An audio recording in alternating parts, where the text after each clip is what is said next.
अस्सलामु अलैकुम my social media family. उम्मीद करती हूँ कि आप सब लोग हिफ्ज़ अमान से होंगे, खुशबाश होंगे। गर्मी बहुत बढ़ गई है और गर्मी के साथ गर्मा गर्म खबरें लेकर सियासी तज्ज़ियों और तबसरों के साथ आपकी खिदमत में हाजिर हो गई हूँ। आज भी कोई 7 से 8 खबरें मैंने आपके साथ शेयर करनी है। टाइम बहुत कम होता है और मेरी कोशिश होती है कि कम वक्त में ज़्यादा से ज़्यादा खबरें आपके साथ शेयर करूँ। तो चलिए जनाब, आपको मैं आज का रनडाउन बता देती हूँ। कुछ अली जैदी के हवाले से खबरें शेयर करनी है। इमरान न्याजी साहब ने अपने ख़जानों के मुँह खोल दिए और किसके ऊपर खोल दिए हैं, वो वीडियो भी आज आपको दिखाऊंगी। साथ ही आपको बताना है कि फवाद चौधरी साहब जो है उन्होंने नई पार्टी ज्वाइन किया लेकिन मुंह क्यों छुपाते रहे। परवेज़ खटक के हवाले से भी मैंने कुछ खबरें आपको बतानी है। इमरान न्याजी ने पिछले दिनों जो एक शख्स को कत्ल करवाया है और मुबैना तौर पे उनके कत्ल का मुकदमा जो दर्ज हुआ है उसके हवाले से कुछ तफसीलात आपको देनी है। फिरदौस आशिक अवान के साथ क्या हुआ जब उनका पैर जो है शेरू के ऊपर पड़ गया, यानी कि इमरान न्याजी के कुत्ते के ऊपर पड़ा और फिर उनके साथ जो कुतिया कुतकुत हुई उसके बारे में भी मैंने आपको बताना है। इमरान न्याजी को जो है वो क्या बद्दुआ लग गई ईदी साहब की, क्योंकि ईदी साहब को इन्होंने काफ़ी सताया था। और ऐसा क्या हुआ था कि ईदी साहब को, अब्दुल सत्तार ईदी की बात करी हूँ, कि उनको जो है मुल्क छोड़कर जाना पड़ा था। और इसके अलावा इमरान न्याजी का एक वीडियो भी आपको दिखाना है और इसके अलावा कुछ और खबरें हैं जो अगर टाइम मिला तो आपके साथ शेयर करनी है। चलिए जनाब, शुरू करते हैं सबसे पहली खबर से। जो पहली खबर है वो हम शुरू करते हैं ओवरसीज़ यूथियों की यूथिया मार मुहिम से। ऑपरेशन क्लीनअप जो है वो शुरू हो चुका है और उस सिलसिले में आपने देखा होगा कि पिछले दिनों जो तूफ़ान बदतमीज़ी ओवरसीज़ यूथियों ने उठाया हुआ था और उसके बाद अब वो पाक फ़ौज के हक़ में बयानात भी दे रहे हैं, रैलीज़ भी निकाल रहे हैं, लेकिन वो सब कुछ बेसूद हुआ है। उसके हवाले से कुछ खबरें हैं जो मैंने आपके साथ शेयर करनी है। रियासत मुखालिफ जो प्रोपेगेंडा करने में मुलव्विस ओवरसीज़ पाकिस्तानी है उनके खिलाफ बाकायदा कार्रवाई का आगाज़ जो है वो 9 मई के वाक़यात और उसकी तहकीकात को लेते हुए जो है उसका फ़ैसला अब कर लिया गया है। और जो इन घिनौने वाक़यात में उकसाने और बढ़ावा देने और जिस्मानी, अखलाकी और माली मदद करने में मुलव्विस पाए जाएंगे और पाए गए हैं उनको अब कड़ी से कड़ी सज़ा दी जाएगी। और इस हवाले से जो अभी तक ओवरसीज़ यूथिये हैं जो यानी कि फंडिंग कर रहे थे, जो पैसा दे रहे थे, जो उकसा रहे थे, जो लोगों को इकट्ठा कर रहे थे, उसमें 500 से ज़ायद पाकिस्तानियों का कॉल रिकॉर्ड डाटा जो है वो इकट्ठा कर लिया गया है। और इनके कॉल रिकॉर्ड्स जो हैं सोशल मीडिया सरगर्मी से भी इनको, यानी आप देखिए कि बचने की कोई उम्मीद नहीं बची। एक तरफ तो इनके कॉल रिकॉर्ड्स निकाले जा रहे हैं कि ये पाकिस्तान में किस किस के साथ राब्ते में थे, इनके व्हाट्सएप ग्रुप्स देखे जा रहे हैं।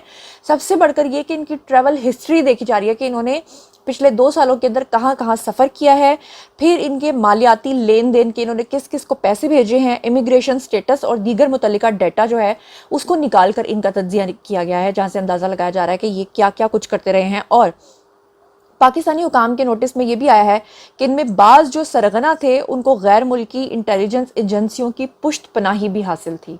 और इसीलिए जो जनरल आसिम मुनीर है उन्होंने कहा भी था कि जनाब ये जो गठजोड़ है ये सब हमारी समझ में आ रहा है और आप इंसानी हकूक़ की का नाम लेकर इसकी आड़ में छुप नहीं सकते हैं। और ऐसे तमाम अफराद जब भी पाकिस्तान आएंगे इन्हें तहकीकात का हिस्सा भी बनाया जाएगा, इनको गिरफ्तार भी किया जाएगा, इनके जो नाइकॉप और इनके जो पासपोर्ट्स हैं वो भी कैंसिल किए जाएंगे और इनके लिए हर तरह की जो सज़ाएँ हैं वो भी रखी जाएंगी। दूसरी तरफ बात कर लेते हैं इमरान न्याजी के ख़िलाफ़ जो इस वक्त मजमूई तौर पे केसेस हैं उसमें फ़िलहाल 10 मुकदमात में उनकी ज़मानत जो है मंजूर की गई है, जिसमें से 6 मुकदमात जो हैं वो 9 मई से मुतल्लिक हैं, 1 मुकदमा जो है वो तोशाखाना से मुतल्लिक है और जालसाजी से मुतल्लिक है, 1 मुकदमा इदारों में बगावत पे, उकसाने पे और 1 मुकदमा जो है वो तोशाखाना एहतजाज पे इक़दामे कत्ल का केस है और 1 कोयटा के कत्ल का मुकदमा दर्ज है। कोयटा के कत्ल का मुकदमा वो है जिसमें आपको मैंने बताया था कि अब्दुल रज़ाक नामी एक वकील हैं जो कि मुद्दई थे, जिन्होंने आर्टिकल 6 के तहत गद्दारी का मुकदमा दर्ज करवाया था इमरान न्याजी पे। और इमरान न्याजी पे मुकदमा दर्ज हो चुका था और 7 तारीख को यानी 7 जून को उनके ऊपर फर्द जुर्म आयद होनी थी, लेकिन उस शख्स को 15 गोलियां मारकर हलाक कर दिया गया।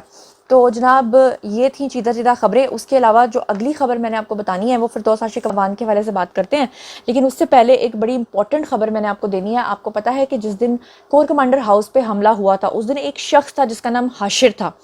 ये जो हाशिर खान नामी इस वक्त स्क्रीन पे आपको नज़र आ रहा है ये बहुत आगे बढ़ के जो है वो बातें कर रहा था और कह रहा था कि जर्नल्स को हम इस तरह नहीं रहने देंगे, उस तरह नहीं रहने देंगे। और ये शख्स जो है ये बहुत ज़्यादा बकवासियात कर रहा था। मैं चाहती हूँ कि इसका आप वीडियो देखें कि ये कहता क्या था। और आपको याद होगा ये पकड़ा गया था और पकड़े जाने के बाद अब आकर इसका ताज़ा तरीन वीडियो बयान आया है और उसमें इसने सारे कन्फेशंस किए हैं, लेकिन एक कन्फेशन जो किया है जिसकी वजह से ये खबर आपको दोबारा दे रही हूँ वो बहुत ज़रूरी है। लेकिन पहले सुनिए ये कहता क्या रहा है। लोगों इनकलाब मुबारक को फौजियों से जान छुड़ाएंगे, फैसला आवाम करेगी, कोई और फैसला नहीं कर सकता। इस मुल्क में 4 जर्नैल 1 जर्नैल इस कौम का फैसला नहीं कर सकते। कोर कमांडर लाहौर का घर आप देख ले अवाम फैसला अवाम कर रही है। जी, तो आप लोगों ने सुन लिया। अब मैं आपको मज़ेदार बात बताती हूँ कि लोग ये समझ रहे थे, हम समेत सब लोग ये समझ रहे थे कि बस ये यूथ में कोई शख्स था और इसको जो है ना गुस्सा आया, इश्तियाल आया कि न्याजी साहब जो है वो पकड़े गए हैं और ये आया और इसने आकर कोर कमांडर हाउस को जला दिया। लेकिन इसको लोग समझ रहे थे, आपको ये भी मैंने बताया था कि ये एक सरकारी मुलाजिम था और ये अपनी सरकारी नौकरी से भी हाथ धो बैठा है। अब इसका नया वीडियो बयान जारी आया है, पैड़े हालते बुढ़े दिहाड़े, वो क्या कहते हैं कि दाढ़ी बड़ी हुई और पैसे कपड़े साफ सुथरे पहने हुए थे। इसका वीडियो बयान में इसने बताया है कि 9 मई का जो वाक़या हुआ है, इसको होने से पहले एज़ यूजुअल ये भी वादा माफ़ गवाह बन गया है और इसने कहा कि जी हमें ज़मान पार्क में बुलाया गया था और वहाँ पर ये सारा जो खेल है इसको रचाया गया था, हमें बताया गया था कि कहाँ कहाँ पर हमला करना है। और साथ ही साथ इसका जो ताल्लुक़ निकला है वो पीटीआई से ही निकला है। ये कोई फ़ैन नहीं था न्याजी साहब का, बल्कि ये जो उनका इंसाफ विंग था उसका ये लीडर था, इंसाफ विंग का लीडर था। और इससे 3 लोगों के नाम लिए हैं जिन्होंने इनको उकसाया था, यानी कि जो पूरा इनको बताया गया था, पूरा प्लान जो है वो इनको बताया गया था, उसमें नाम लिया है इन्होंने जी यास्मिन राशिद का, मियां महमूदुर रशीद का और शेख इम्तियाज़ का। क्या कह रहा है ये बंदा, हैव अ लुक। जी अस्सलाम वालेकुम, मेरा नाम हाशिर खान दुरानी है, इंसाफ यूथ विंग लाहौर का इंफॉर्मेशन सेक्रेटरी।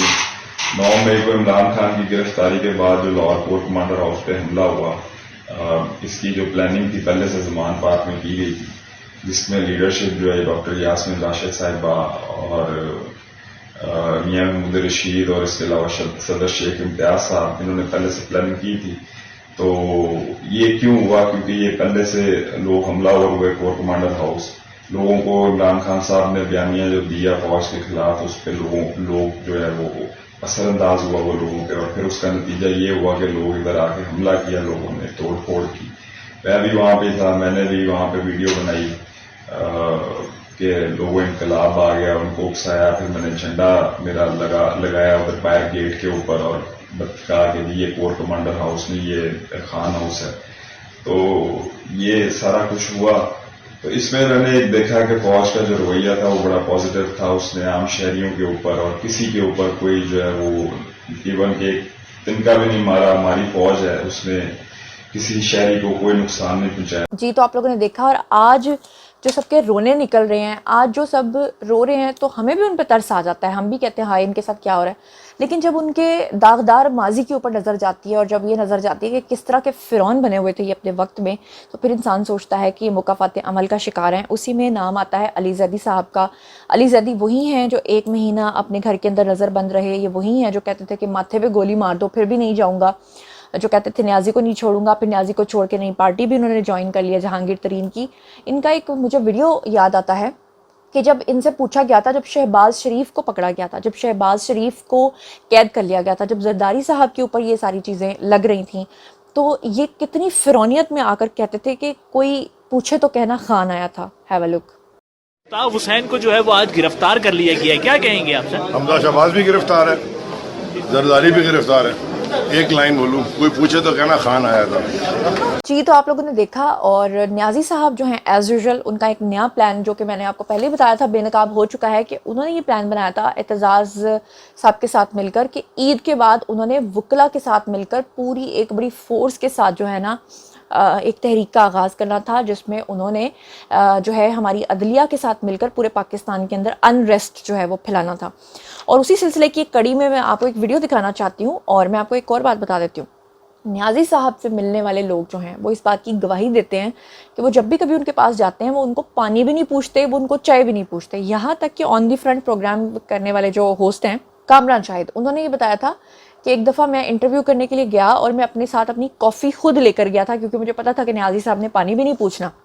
वो कहते हैं मैंने टेबल के ऊपर अपनी कॉफ़ी रखी, न्याजी साहब ने वो भी चुक के आपे पी ली। तो यानी ये आलम है। और अंदाज़ा ये करिए कि साथ साथ आपको वकला का जो है साथ साथ स्क्रीन पे वीडियो नज़र आ रहा होगा कि न्याजी साहब ने पिछले दिनों में लोगों को, खास तौर पे ओवरसीज यूथियों को ये कहकर बेवकूफ़ बनाकर फंड्स इकट्ठे किए कि हमारे 25 बंदे सारे यहाँ 9 मई में मारे गए, जबकि एक भी नहीं मारा गया। अब वो जो पैसा उन्होंने इकट्ठा किया, उस खजाने का मुंह जो है उन्होंने मोड़ दिया है इन वकला की तरफ, और इन वकला को डेली बेसिस पे कबाब खिलाए जाते हैं, इनको खाने खिलाए जाते हैं, इनको खाबे खिलाए जाते हैं। मेरी इतलाक के मुताबिक एक एक वकील को न्याजी साहब ने 5 से 10 लाख रुपए एडवांस रकम दी है, और ये सब कुछ तैयारी जो हो रही है ये ईद के बाद जो है पाकिस्तान के अंदर इन वकला के थ्रू जो है वो वकला गर्दी करवाने का प्लान है, और ताकि ये जजेस के ऊपर दबाव बढ़ाएं और न्याजी साहब के हक में जो है वो फैसले करवाएं।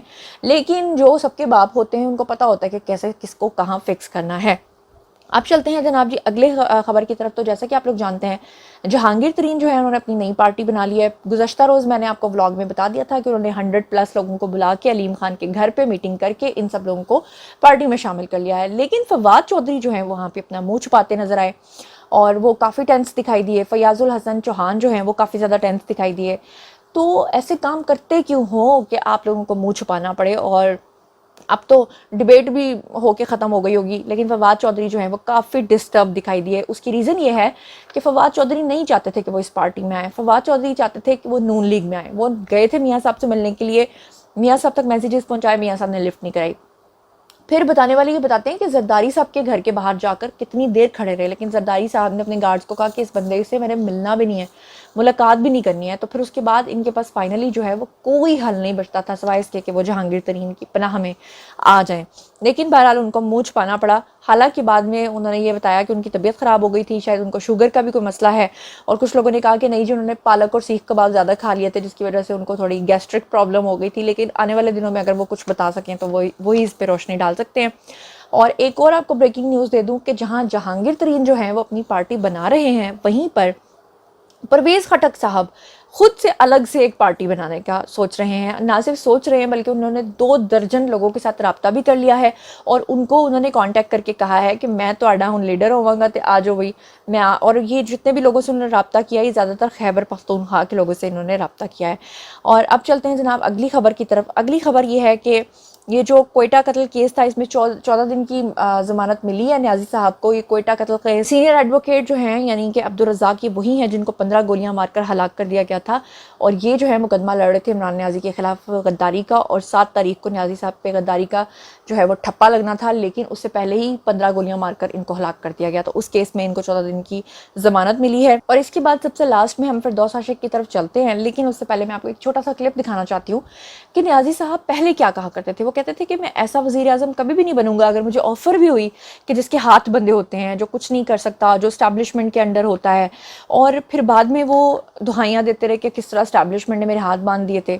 Have a look. मैं वो वज़ीर आज़म बनूं जो जब वज़ीर आज़म बने तो मुल्क में अपने मैनिफेस्टो को अमल में ले आए। वो वज़ीर आज़म ना बने जिसके हाथ बंधे हों, पीछे एस्टैब्लिशमेंट बैठी हो, वो डिक्टेशन दे रही हो, एजेंसीज मुल्क चला रही हो और मैं एक पुतला बैठा हूं। लेकिन हमारे हाथ बंधे हुए थे, कोलिशन पार्टनर्स थे, ब्लैकमेल होते थे, बिल अपने बजट पास करवाना है तो मिन्नतें करनी पड़ती थी, हमें अपनी एजेंसीज को कहना पड़ता था कि उनको लेके आओ असेंबली में वोट कराने के लिए। अजाब से गुजर जी तो जनाब अब क्या कह सकते हैं, सिर्फ हंस सकते हैं। न्याजी साहब जो है जब बाजवा साहब के अंडर थे और सारा कुछ कर रहे थे उस वक्त बर्दाश्त करते चले जा रहे थे। जब अपनी हुकूमत खत्म हुई तो फिर कौन कौन सा इल्ज़ाम है जो उन्होंने नहीं लगाया। और अब चलते हैं जी फिरदौस आशिक अवान साहिबा की तरफ। फिरदौस आशिक अवान साहिबा बताती हैं कि जब उन्होंने नई नई पार्टी ज्वाइन की थी, यहाँ पे मैं फिरदौस आशिक अवान को भी तनकीद का निशाना बनाऊंगी। क्यों बनाऊंगी आप मुझसे एग्री करेंगे, लेकिन पहले ज़रा सुनिए। फिरदौस आशिक कहती हैं कि जनाब मुझे जहांगीर तरीन जो है ना वो PTI में ज्वाइन करवाने वाले शख्स हैं। फिर वो बताती हैं कि सबसे पहले मैं मरी में मुलाकात करने के लिए गई थी, और जब मैं मरी में गई थी तो वहाँ पे माल रोड के ऊपर जो है न्याजी साहब मेरे गले में पट्टा डालने लगे थे जिस पर PTI लिखा होता है, और मैंने उनको कहा कि मेरे गले में पट्टा मत डालो, मैं रूरल एरिया यानी गाँव से, विलेज से ताल्लुक़ रखती हूँ, और हमारे इलाकों में पट्टा डालने को जो है ना कुत्ते से तशबीह देने की मुतरादिफ होता है। आप मेरे सर पर चादर दीजिए। और फिर वहाँ जो माल रोड है मरी का, वहाँ पे कुछ मुलाजमीन को भगाया गया, वहाँ से फिर चादर खरीदी गई, और फिर वो जो है ना वो इनको पहनाई गई। लेकिन साथ ही साथ जो हैं वो फिरदौस आशिकवान कहती हैं कि मैंने नियाज़ी साहब से कहा कि मैंने आपकी पार्टी ज्वाइन ही इसलिए की थी कि मुझे यहाँ पर इज्जत मिलेगी, मकाम मिलेगा, मर्तबा मिलेगा। तो उस वक्त वो कहती हैं कि जहांगीर तरीन जो है वो चाय पी रहे थे और उनके मुंह से जो है ना फुक्स करके ऐसे चाय निकली और जहांगीर तरीन बड़ा हंसे तंजिया और उन्होंने कहा कि बीबी यहाँ पर आपको सब कुछ मिलेगा लेकिन आपको इज्जत नहीं मिलेगी। तो मेरा सवाल ये कि अगर उनको जहांगीर तरीन जो लाने वाले थे उन्होंने पहले दिन ही बता दिया था कि आपके गले में पट्टा डाल दिया गया है, आपको इज्जत नहीं मिलेगी, तो वो उस पार्टी के साथ, उस इक़्तिदार के साथ क्यों चिपकी रही? क्यों वो नियाज़ी साहब के कहने पर उनकी स्पोक्स पर्सन बनी रही? क्यों वो नियाज़ी साहब के कहने पर सबकी कैरेक्टर असैसिनेशन करती रही? लेकिन जब नियाज़ी साहब ने उनको ये कहा कि अब आप जहांगीर तरीन के खिलाफ जो हैं वो बोलना शुरू करें, तो क्योंकि जहांगीर तरीन उनके मोहसिन थे, क्योंकि जहांगीर तरीन उनको पीटीआई में लेकर आए थे, दैट्स वाई उन्होंने माजरत कर ली और बाद में शहबाज गिल को लगाया गया और फिर बाद में इख्तलाफात इतने बड़े कि फिरदौस आशिकवान को वो पार्टी छोड़कर जाना पड़ा। लेकिन फिरदौस आशिकवान ने पहले क्यों इनकार करना ना सीखा? और अब मैं आपको उनका एक ऐसा एक बयान सुनवाने जा रही हूँ जो कि उन्होंने एक इंटरव्यू के दौरान दिया और वो कहती हैं कि जी मैं जब मिलने के लिए पहली बार गई, पता नहीं बनी गाला गई कि ज़मान पार्क आई, और वहाँ पे नियाज़ी साहब का जो कुत्ता था उसके ऊपर उनका पैर आ गया और पैर आने के बाद जब उस कुत्ते ने चाँव चाँव किया तो उसके बाद जो उनकी चौं चौं फिर हुई नियाज़ी के हाथों, तो वो कहती हैं कि मुझे पहले दिन पता चल गया कि मेरी कोई इज्जत नहीं। तो जब आपको पता चल गया था तो आपने क्यों इतना अरसा नियाज़ी साहब के साथ गुजारा? आज अगर जो लोग फयाजुल हसन चौहान टाइप के या फिरदौस आशिकवान साहिबा जो हैं वो बोल रही हैं उनके खिलाफ, इसका क्या फ़ायदा? अब तो आपने छोड़ दिया, अब तो आप बोलोगे, पहले क्यों नहीं हक के लिए आपने आवाज़ बुलंद की? Have a look. जब अंदर पहुंची तो मीटिंग शुरू हो गई, तो एकदम से मैंने दरवाजा खोला और चूंकि आपको पता जब आप बाहर से आते हैं और अंदर अंधेरा हो तो आपको वैसे एक फ्लैशिंग होती है, नजर नहीं आता, तो मैंने नीचे नहीं देखा, तो मैंने एकदम से पाँव रखा तो एक खामोशी थी जिसके ऊपर चाय चाय चाय की आवाज आई और वो मेरा पाँव जो था वो शेरू के ऊपर पड़ गया और शेरू साहब चूंकि खान साहब की टांगों में साथ वो चेयर के बैठे हुए थे और मैंने जो ही उन पे पाँव रखा तो वो जिस तरह का कुरान मचा और जिस तरह का मेरा वेलकम हुआ उसे आप अंदाजा लगा सकती हैं कि वहां पे इस किस्म के शौक जो थे वो तो आप मेरे से ज्यादा विटनेस हैं और मुझे कुछ कहने की जरूरत। और अब चलते हैं जी अगले पॉइंट की तरफ कि अब्दुल सत्तार ईधी जो हैं वो नियाज़ी साहब से क्यों नफरत करते थे। उसकी रीज़न मैं आपको बताती हूँ, बहुत सारे लोगों को शायद नहीं पता। मैंने पहले भी उनका एक वीडियो बयान आपको दिखाया था बहुत अरसा पहले और वो सबूत के तौर पे मौजूद है, अगर आज भी मिल गया तो मेरा एडिटर यहाँ पर लगा देगा। जब हमीद गुल साहब ने सबसे पहले लॉन्च किया था किसको, नियाज़ी साहब को, और उन्होंने पूरी कौम को माजरत के साथ, वो खुद तो बड़े नेक आदमी थे लेकिन शायद वो खुद भी इस झांसे में आ गए थे और उन्होंने लोगों को गुमराह करना शुरू कर दिया था कि नियाज़ी ही एक वाहिद शख्स है जो आप लोगों को निजात दहिंदे के तौर पे या एक मसाया के तौर पे जो है वो आप लोगों के दुखों के ऊपर, आपके ज़ख्मों के ऊपर मरहम रख सकता है। तो हमीद गुल ने जब इनको लॉन्च किया तो वहाँ पर ईदी साहब को बुलाया और ईदी साहब ने जब कहा कि मैं नियाज़ी का उस तरह से साथ नहीं दे सकता, खास तौर पे बताने वाले ये बताते हैं कि बहुत सारे लोगों ने मिलकर हमीद गुल और नियाज़ी साहब ने दबाव डाला था उस वक्त, क्योंकि ईदी साहब का ताल्लुक जो है वो सिंध से था, तो वो बेनज़ीर भुट्टो के ख़िलाफ़ जो हैं वो अब्दुल सत्तार ईदी को इस्तेमाल करना चाहते थे। और जब अब्दुल सत्तार ईदी ने इनकार कर दिया तो इन्होंने जनाब क्या किया कि अब्दुल सत्तार ईदी के ख़िलाफ़ जो है वो इतना मुहाज़ खोला कि अब्दुल सत्तार ईदी को उन दिनों में पाकिस्तान छोड़कर किसी दूसरे मुल्क जाना पड़ा। यहाँ तक कि दूसरे ममालिक के लोगों ने, यहाँ तक कि भारत तक ने अब्दुल सत्तार ईदी को जो है वो कहा कि आप आ जाएँ अपनी ऑर्गेनाइजेशन समेत और हम आपको जो है वो नेशनलिटी देंगे क्योंकि आप हमारे लिए बाइस फ़ख्र होंगे कि हमारे मुल्क में आएँ। तो अगर मुझे अब्दुल सत्तार ईदी का वो बयान मिल जाता है तो मैं आपको यहाँ पे ज़रूर सुनवाऊंगी कि वो नियाज़ी साहब के बारे में क्या कहते रहे। सर मेरे पास एक ग्रुप आता था, बेनज़ीर का दौर था, तो बेनज़ीर को हटाना चाहता था लेकिन मेरे कंधे पे बंदूक चला के हटाना चाहता, मैं इनको इनकार करता। कौन था उस ग्रुप में? हमीद गुल, इमरान खान, ऐसे ग्रुप। मुझे कहा आखिरी में आप नहीं आएंगे तो हम आपको उठा के ले जाएंगे और बयान दे देंगे। जी तो जनाब, ये था आज का वीडियो। आई होप आपको पसंद आया होगा। अब आप लोगों की बारी है ऑपरेशन क्लीनअप यानी कि यूथियों का ओवरसीज सफाया, उसके बारे में आपका क्या ख्याल है। फिरदौस आशिक कवान का कुत्ते के ऊपर पैर आया, उसके बारे में आपका क्या ख्याल है, और जो उनके साथ कुतिया कुत हुई फिर उसके बारे में आपका क्या ख्याल है। और अली जैदी माजी में पॉलिटिशियंस के जिस तरह से मजाक उड़ाते थे उनके अरेस्ट होने पे, अब उनकी जो हालत है उसके बारे में आपका क्या ख्याल है। फवाद चौधरी को मुँह छुपाना क्यों पड़ रहा है, आखिर आपको क्या लगता है। परवेज़ खटक क्या नई पार्टी को कामयाब बना पाएंगे। और कोयटा कत्ल केस में ये जो सीनियर एडवोकेट अब्दुल रज़ाक हैं, इनके हवाले से क्या इमरान नियाज़ी को आने वाले दिनों में कोई रिलीफ मिलेगा या नहीं मिलेगा। और बताने वाले बताते हैं कि कुछ ही दिनों में बस नियाज़ी साहब, हो सकता है जब तक आप वीडियो देखें क्या पता वो अरेस्ट हो ही चुके हों। तो ये सब कुछ जो भी आप सोचते समझते हैं इनके बारे में कमेंट सेक्शन में आइए, शेयर कीजिए, पर्सनली जवाब दूंगी। मज़ीद खबरें, व्लॉग्स, इंटरव्यूज़ और सियासी तस्दीर जानने के लिए हमेशा कनेक्टेड रहना हरगिज़ मत भूलिएगा। चैनल को सब्सक्राइब कर लीजिएगा। अपना बहुत ख्याल रखिएगा। अल्लाह ने के बाद।